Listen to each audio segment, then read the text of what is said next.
Dokumenti qed juru li l-Gvern injora parir mill-Awtorità tal-Artijiet, parir li qal li dher li għandu stima ħażina għal bidla fl-użu tal-art ftinje li tappartieni lis-sidien tal-Lukanda Fortina, skont artiklu fil-Gazzetta The Sunday Times of Malta. Il-Fortina kienet ixtrat l-art minant il-Gvern kważi 30 sena ilu bil-kondizzjoni li tiġi żviluppata biss għal skopijiet turistiċi, iżda issa qed tfittex l-approvazzjoni tal-Parlament biex tippermetti l-kumpanija tibni wkoll appartamenti ħwienet u uffiċċji fuq il-post. Is-Sunday Times rad dokumenti interni preparati mill-ogħla uffiċjali mill-Awtorità tal-Artijiet u mibgħuta lill-Ministru Ian Borch li kontestaw il-ftehim propost. Id-dokumenti jgħidu li l-valutazzjoni ta' 8.1 miljun magħmula mill-periti maħtura mill-Gvern ikkunsidraw biss waħda mill-4 rinunzji li l-Gvern kienet jipproponi li jagħti lis-sidien sabiex ikunu jistgħu jimxu l qudiem biżvilupp imħallat tal-art.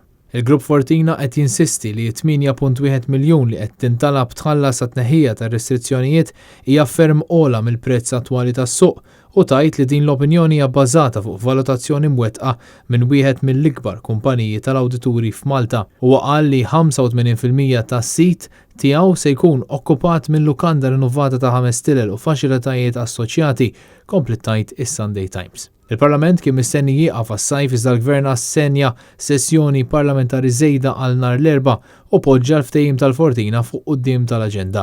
Dan wara li l-Oppożizzjoni Nazzjonalista opponiet il-proġett kif propost taż-żona tal-Fortina. Dan ħareġ mill-Kumitat Parlamentari tal-Verifika fejn il-Partit Nazzjonalista kien rappreżentat mid-deputati Ryan Kallus, Beppe Fenekadami u Tony Bezzina. Ma nistgħux naqblu għaliex jidrilna li l-valuation mhijiex qiegħda tikkalkola t-tneħħija tal-kundizzjonijiet kollha imma biss kundizzjoni waħda minn oħrajn. Din il-kwistjoni tmur lura għall-2017 meta l-familja Zammit ta' Bona sidien tas-sit talbet lill-Gvern biex jirrinunzja restrizzjoni ta' turiżmu biss li kienet ġiet stabbilita meta l-art inxtrat mill-Gvern fis-snin design. Il-kumpanija Fortel aċċettat il-prezz mitlub ta' 8 miljuni iżda talbu l-Gvern biex iħallsu biss is-somma ta' miljun. Il-bqija jitħallsu fuq perjodu ta' 10 snin. Dan fil-waqt li daħlu fi ftehim ta' wedda ta' bejħ valutat fuq bosta miljuni ta' euro mal-kumpanija tal-lob tal-azzart Bet365 għal blokka tal-uffiċċju li qatt trid tinbena fuq il-post.